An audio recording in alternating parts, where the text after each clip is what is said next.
Hey hi guys, hello everyone, welcome back to our channel placement Gyan. And आज हम बात करने वाले हैं हमारे आईटी सिलेबस की, और यूँ कहूँ कि हमारे जॉब ओरिएंटेड सिलेबस की, क्योंकि बहुत लोगों को ये कन्फ्यूज़न ऑलरेडी रहता है कि जो भी वो कोर्स कर रहे हैं, whether it is BCA, MCA, BTech, कोई भी हो सकता है आपका आईटी का, कि बहुत सारे सब्जेक्ट्स हम ऐसे पढ़ रहे होते हैं जिसकी हमारी नीड नहीं है, शायद जो हमारे प्लेसमेंट में काम नहीं आने वाला, या फिर हमारे जॉब में जब हम कोई सॉफ्टवेयर बिल्ड करते हैं तो काम नहीं आएगा। तो ऐसे टाइम पे हम बहुत कंफ्यूज होते हैं कि उन टॉपिक्स को या उन सब्जेक्ट्स को हम पढ़ें नहीं पढ़ें, या जस्ट मार्क्स के लिए पढ़ें। तो इस टॉपिक को आज हम इस वीडियो में डिस्कस करेंगे और ट्राई करेंगे कि पूरा सोल्यूशन प्रोवाइड कर सके। क्योंकि जब मैंने कॉलेज में एंट्री ली थी, अब मेरे IT फील्ड में आई थी, तो आई वॉज लाइक अब तो IT सेक्टर में आई हूँ, IT कोर्स कर रही हूँ, तो लाइक कोडिंग करूँगी। बट यू नो व्हाट, मेरे टीचर्स ने मुझे इतनी बड़ी बड़ी थ्योरी बुक्स दे दी थी इन माई फर्स्ट सेमेस्टर। मैं लाइक थ्योरी पढ़नी है, IT में आने के बाद थ्योरी कौन पढ़ता है? सो सेम क्वेश्चन मुझे था, और सेम क्वेश्चन शायद आप लोग, बहुत सारे लोगों को हो सकता है। तो आज हम ये जानेंगे कि ऐसे कौन से थ्योरी सब्जेक्ट्स हैं जो हमें जेन्युइनली पढ़ने ज़रूरी हैं, जो हमारे जॉब ओरिएंटेड सिलेबस में लिए गए हैं, ताकि हम प्लेसमेंट को क्रैक कर सकें। थ्योरी सब्जेक्ट्स हमको कई बार ऐसे लगते हैं कि यूज़फुल नहीं है, और हम जस्ट अपने सेमेस्टर में मार्क्स के लिए या फिर CGPA मेंटेन करने के लिए उनको पढ़ते हैं। बट एक्चुअली ऐसा नहीं होता है। आपको थ्योरी सब्जेक्ट्स पर भी फोकस करना पड़ता है, क्योंकि जैसे अगर आपने थ्योरी नहीं पढ़ी ना, theory subjects are like your foundation, your concepts. अगर आप कहीं नई सिटी में जा रहे हो और आपके पास मैप नहीं है, तो आप उसको जब एक्सप्लोर करते हो तो आप बहुत सारी प्रॉब्लम फेस करते हो। सिमिलरली लाइक दैट, आप डायरेक्ट प्रैक्टिकल सब्जेक्ट्स पर जंप करोगे ना, तो आपको जो थ्योरी सब्जेक्ट्स में बेसिक कंसेप्ट, आपका फाउंडेशन स्ट्रॉन्ग किया गया है, वो मिस हो जाएगा और आपको सेम प्रॉब्लम फेस करनी पड़ेगी। अगर आप कोई कार सीखते हो ना, तो आपको कार की वर्किंग जब आप सीख रहे होते हो, उसकी वर्किंग जानते हो, वो थ्योरी है। बट जब वो इम्प्लीमेंट करके आप कार को ड्राइव करते हो, वो आपके प्रैक्टिकल है। तो दोनों आपके लिए नीडेड है। ऐसा हो ही नहीं सकता कि आप थ्योरी को छोड़ दो और वहाँ पर बाद में जाकर आपको लगे कि आप एक प्रॉपर, एक आइडियल सॉफ्टवेयर इंजीनियर बन पाओ। Is it not possible. आपको चीज़ें पढ़नी होगी। तो हम ये देखना चाहेंगे कि ऐसे कौन से थ्योरी सब्जेक्ट्स हैं जिन्हें हम इग्नोर नहीं कर सकते, या इग्नोर नहीं करना चाहिए, जो हम करते हैं। तो अपनी मिस्टेक जो मैंने सीखी वो आपके साथ शेयर करूँगी। मैंने यहाँ पर कुछ थ्योरी और प्रैक्टिकल सब्जेक्ट्स लिए हैं, जो मेरे एक्सपीरियंस और मेरे राउंड्स के थ्रू मुझे लगता है आपके इंटरव्यू में पूछे ही जाते हैं, और आपके जॉब जब आप एंट्री करते हैं, एक प्लेसमेंट क्रैक कर लेते हैं, तो उसमें इन सब के कंसेप्ट्स और फाउंडेशंस लग रहे होते हैं। हमको लगता है शुरू में कॉलेज टाइम में हम जिन कुछ प्रोजेक्ट्स को, कुछ सब्जेक्ट्स को इग्नोर कर रहे होते हैं, जैसे कि हमारे पास डेटाबेस मैनेजमेंट सिस्टम है, बहुत सारे लोग इनको अवॉइड कर देते हैं, डायरेक्ट MySQL, MongoDB पे जंप कर जाते हैं। ऑपरेटिंग सिस्टम है, कंप्यूटर नेटवर्क है, सॉफ्टवेयर इंजीनियरिंग है। हम ये सब सब्जेक्ट्स को जस्ट मार्क्स के लिए पढ़ रहे होते हैं कि हाँ हमारे सिलेबस में है, हमको पास करना है, तो जस्ट हम 2 दिन पहले एग्ज़ाम्स के या फिर कुछ टाइम पढ़कर उनको क्रैक कर लेते हैं। उसके बाद भूल जाते हैं कि हाँ ये कुछ सब्जेक्ट्स थे, बट ये हमारे प्लेसमेंट्स में पूछे जाते हैं। सिमिलरली हमारे पास प्रैक्टिकल सब्जेक्ट्स होते हैं, जैसे प्रोग्रामिंग लैंग्वेज हुआ, हमारी कोई भी लैंग्वेज हो सकती है हमारी यूनिवर्सिटी के according, C++ and all, and DSA। As we know, without DSA is like you can't crack any MNC or a good company, so you should have to focus on it. And the web development, app development, AI/ML आपकी syllabus में add on हो सकती है अगर आप masters कर रहे हैं तो अगर मैं बात करूँ थ्योरी सब्जेक्ट्स की, जैसे कि हमारा पहला है डेटाबेस मैनेजमेंट सिस्टम। ये मेरे फर्स्ट सेमेस्टर में ये चारों सब्जेक्ट्स थे जो मुझे थ्योरी में मेरे टीचर्स ने दे दिए थे, और मैं बहुत कंफ्यूज ये सोच कर थी कि मुझे क्यों पढ़ना है। क्योंकि अगर मैं MySQL पढ़ना चाहूँ तो क्वेरी तो लिख सकती हूँ, तो डेटाबेस मैनेजमेंट सिस्टम क्यों पढ़ना है, इतनी थ्योरी क्यों लेनी है। बट एक्चुअली अगर हम डेटाबेस मैनेजमेंट सिस्टम के बिना डायरेक्टली किसी डेटाबेस, अपना MongoDB या जो भी आप पढ़ना चाहते हैं वो पढ़ते हैं, तो हम क्वेरी लिखते हैं, बट डेटाबेस की वर्किंग नहीं समझ पाते। हम फॉरेन कीज़ वगैरह यूज़ तो करते हैं, बट उसे इफ़िशिएंटली कैसे यूज़ करना है, हम कैसे और उसको इम्प्लीमेंट कर सकते हैं बेस्ट तरीके से, उसके अंदर सिक्योरिटी नहीं चाहिए, ऑथराइजेशन है, ऑथेंटिकेशन है, हम ये सब नहीं देख सकते। क्योंकि डेटाबेस मैनेजमेंट सिस्टम हमको ये सब चीज़ें बताता है कि हम सिक्योरिटी कैसे यूज़ करें उसमें, और कैसे हम अपनी डेटा जो टेबल्स हैं उनको कैसे मैनेज करें इफ़िशिएंटली, जो हमारी क्वेरीज हैं वो कैसे स्मूथली रन करें।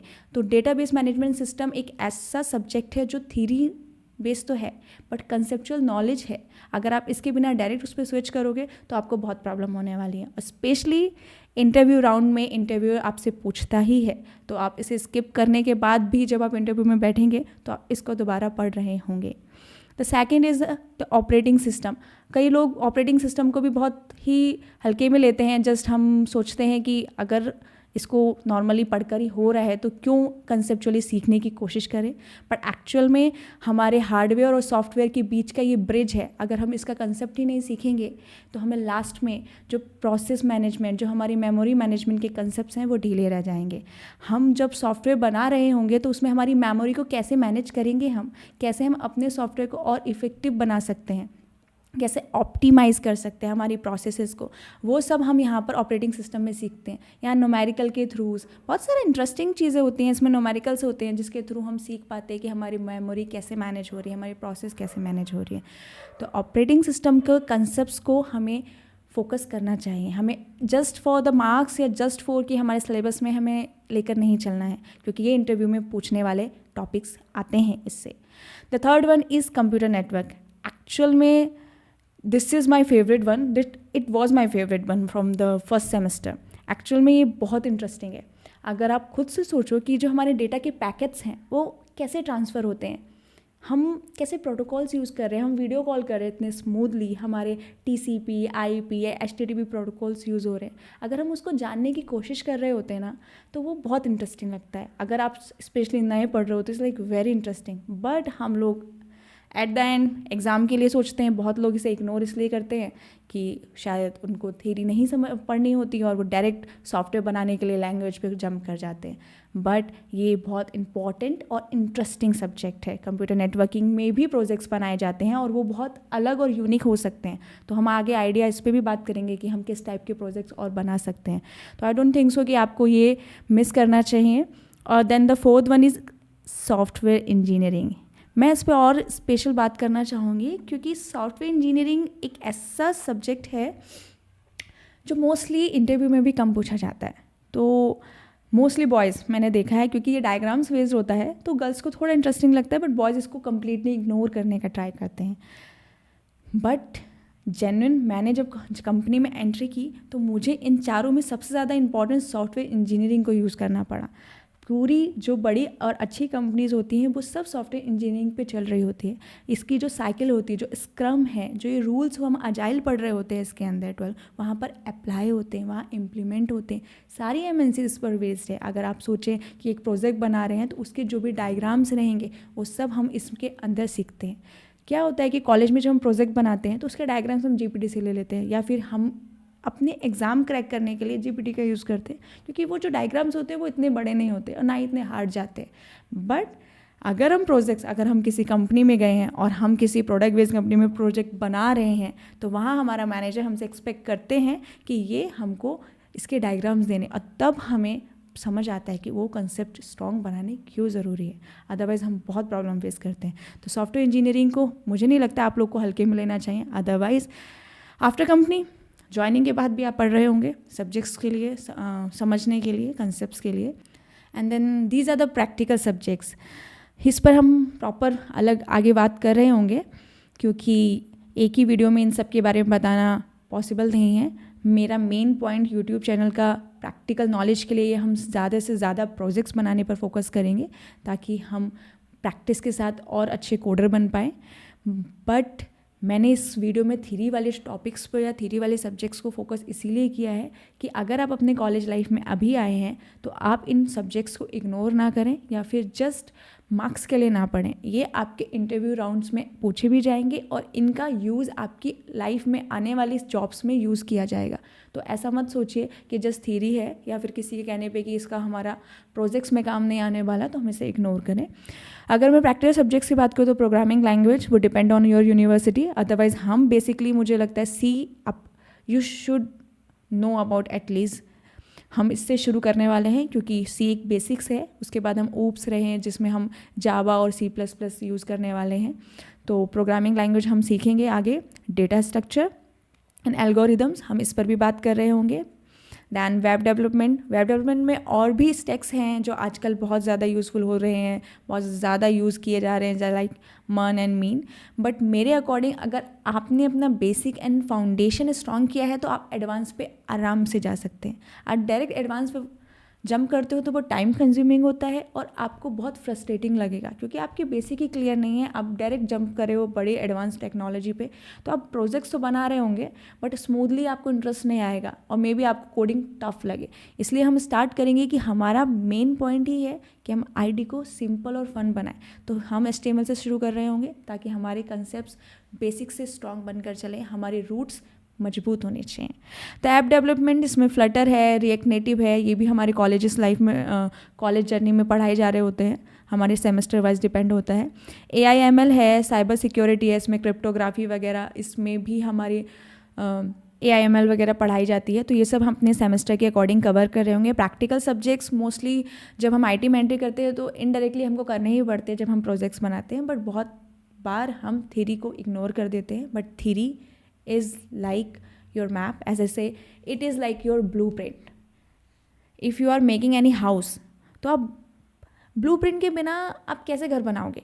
तो सबसे पहले आपके पास जो ब्लूप्रिंट है वो आपके थ्योरी सब्जेक्ट्स है। अगर आपके स्टार्टिंग के ही सेमेस्टर में वो इसलिए रखे जाते हैं ताकि आप थ्योरी से अंडरस्टैंड कर पाएँ, उसके जो बेसिक कंसेप्ट्स हैं, जो फाउंडेशन है वो समझ पाएँ और उन कंसेप्चुअल के अकॉर्डिंग आप आगे इम्प्लीमेंट करें। नेक्स्ट हम बात करेंगे internship and certificate and projects की। मोस्टली अगर आप मास्टर्स कर रहे हैं तो 3rd सेमेस्टर और 4th सेमेस्टर में आपकी इंटर्नशिप होती है, अदरवाइज आप ग्रेजुएशन और बैचलर्स में 5th और 6th में होती है। तो आपको करनी चाहिए, क्योंकि आप इंटर्नशिप के अकॉर्डिंग आप लाइव प्रोजेक्ट्स में और टीम बिल्डिंग में और अच्छे से एक्सपीरियंस ले सकते हैं अपनी जॉब लेने से पहले। तो इंटर्नशिप आपको बहुत कुछ सिखाती है, थ्योरी से ज़्यादा प्रैक्टिकल नॉलेज, वहाँ पर कम्युनिकेशन नॉलेज आपकी इंप्रूव होती है, आप सॉफ्ट स्किल्स से रिगार्डिंग भी चीज़ें सीख रहे होते हैं, आप लॉजिक बिल्डिंग सीख रहे होते हैं। तो you should have to work on internship. If अगर कॉलेज से की साइड से आपको मिल रही है तो वेल एंड गुड, अदरवाइज आप बाहर भी ट्राई कर सकते हैं। बाहर भी बहुत जगह से आपको इंटर्नशिप अवेलेबल होती हैं। The second point is the certificates का भी सेम चीज़ है, जैसे थ्योरी के हाल हैं वैसे ही सर्टिफिकेट्स के हाल हैं। बहुत सी चीज़ें ऐसी होती है कि हमें कॉलेज में कंपलसरी करने होते हैं, तो हम जस्ट फॉर दैट कि हाँ हमें कॉलेज में देने हैं हम सर्टिफिकेट्स ले लेते हैं, बट उसके अंदर क्या चीज़ें हैं वो हम नहीं पढ़ते। इट्स ओके कि हो सकता है कुछ टॉपिक्स ऐसे हैं जो बोरिंग है या आपके यूज़ नहीं है, तो आप जस्ट कॉलेज के लिए कर रहे हैं। लेकिन अगर आपने वो सर्टिफिकेट जेन्युइनली नहीं सीखा है तो आपको वो रिज्यूमे में लगाने की ज़रूरत नहीं है। अदरवाइज़ एग्जामिनर जो आपका इंटरव्यूअर है उसको आपके उन सर्टिफिकेट्स की नॉलेज अंदर चाहिए। अगर आपने वो मेंशन किया है अपने रिज्यूमे में तो वो आपसे क्वेश्चन पूछेगा। हम एक अलग से वीडियो बनाएंगे रिज्यूमे के ऊपर कि आप क्या मेंशन कर सकते हैं क्या नहीं, बट इस वीडियो में इतना ही कि सर्टिफिकेट्स अगर आपने जेन्युइनली उसकी चीज़ें नॉलेज ली है, आपको पता है कि आपने जिस टॉपिक और या जिस सब्जेक्ट्स पे वो सर्टिफिकेट गेन किया है, तो तभी वो रिज्यूमे में डालें। Otherwise it's just like a piece of paper, वो कोई यूज़फुल नहीं है आपका। Then third one is project, जो आपके हर सेमेस्टर में होंगे। इस पर मैं इतना ही बोलूँगी कि प्रोजेक्ट्स इज़ नॉट अबाउट कि आपको बड़ा ही बनाना है, आपको एक ऐसा प्रोजेक्ट बनाना है कि वाओ लोग बोले इतनी सारी फाइल्स हैं, इतने सारे पेजेस हैं, इतनी सारी चीज़ें हैं। It's not about that. Project छोटा भी हो सकता है बट कंसेप्चुअल होना चाहिए, उसमें प्रॉपर आपकी यूज़, आपका डेटाबेस, उसमें टेबल सब क्लीनिंग होनी चाहिए कि हाँ आपने क्या यूज़ किया है। हो सकता है आप सेमेस्टर वाइज एक बार वेब डेवलपमेंट यूज़ कर रहे हो, कहीं पर ऐप डेवलपमेंट यूज़ कर रहे हो सकता है AIML पे हो या नेटवर्किंग पे हो।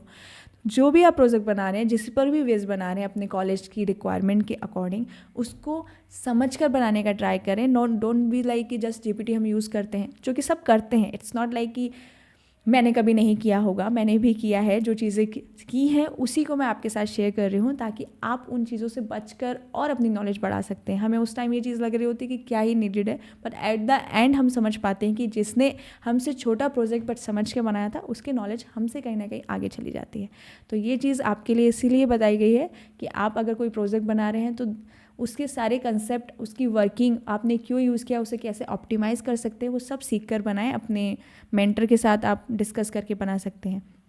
इस वीडियो में मैंने मोस्टली थ्योरी और सर्टिफिकेट्स के बारे में ही बताया, क्योंकि मेरा मानना है जब मैं कॉलेज में एंट्री ली थी तो मुझे भी ऐसा लगता था कि बहुत सारे सब्जेक्ट्स ऐसे हैं जो मुझे पढ़ने की ज़रूरत नहीं है, बट जब इंटरव्यू राउंड्स आए, मेरे फ्रेंड्स रहे या मैं रही, उन सब पे एक प्रेशर बन गया, क्योंकि फर्स्ट राउंड और सेकंड राउंड में जो फाउंडेशंस क्वेश्चंस होते हैं, जो फाउंडेशन टॉपिक्स होते हैं हमारा DBMS के रिगार्डिंग नेटवर्किंग, ऑपरेटिंग सिस्टम, यहाँ से क्वेश्चन आ रहे होते हैं, हमको फिर वहाँ पर जाकर पढ़ना पड़ रहा होता है। तो द बेस्ट थिंग यही रहेगी कि जब वो सब्जेक्ट आपके कॉलेज में पढ़ाए जाएँ, आप उसको तभी से अच्छे से करें, देन प्रोजेक्ट्स पे आप अच्छे से फोकस कर रहे हो, स्मूथली आप प्लेसमेंट क्रैक कर लेंगे, आपके सारे राउंड बहुत स्मूथली जाएंगे।